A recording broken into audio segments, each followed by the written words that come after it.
প্রায় ৪ ঘণ্টা পর নারায়ণগঞ্জের সোনারগাঁওয়ের মেঘনা গ্রুপের টিস্যু কারখানার একটি ভবনের আগুন নিয়ন্ত্রণে এসেছে। এ বিষয়ে আরো বিস্তারিত জানাতে সেখান থেকে সরাসরি যুক্ত হচ্ছেন সহকর্মী সাবিত আল হাসান।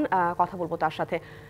সাবিত, আগুন নিয়ন্ত্রণে এসেছে, কিন্তু এখন পর্যন্ত ক্ষয়ক্ষতি সম্পর্কে ফায়ার সার্ভিস কিছু জানিয়েছে কিনা, সেই সাথে আগুনের সূত্রপাত হয়েছে কোথা থেকে সেটি খুঁজে পাওয়া গেছে কিনা? এখন থেকে 10 মিনিট পূর্বে ফায়ার সার্ভিসের পরিচালক লেফটেন্যান্ট কর্নেল তাজুল ইসলাম চৌধুরী কিছুক্ষণ আগে সাংবাদিকদের ব্রিফ করলেন এবং তিনি জানিয়েছেন যে ক্ষয়ক্ষতির পরিমাণ কিন্তু এখনো জানা যায়নি, তবে তারা দাবি করছেন double million offer Walton fridge কিনে পেতে পারেন 20 লক্ষ টাকা, রয়েছে কোটি কোটি টাকার নিশ্চিত উপহার।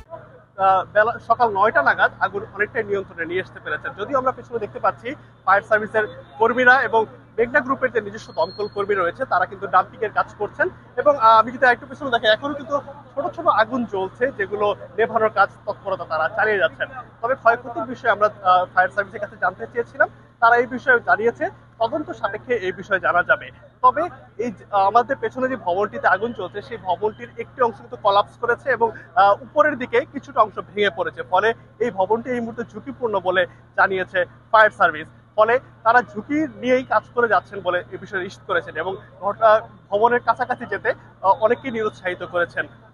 এই মুহূর্তে আমি যদি জানাই, ভবনের আশেপাশে কিন্তু বিপুল সংখ্যক দমকল কর্মী কাজ করছেন এবং ভবনের উপর দিকে নতুন করে আগুন দেখা গেছে।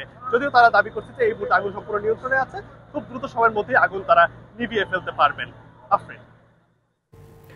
সাবিত, আপনি সংবাদ সংগ্রহে থাকুন, পরবর্তীতে আবারও যুক্ত হব।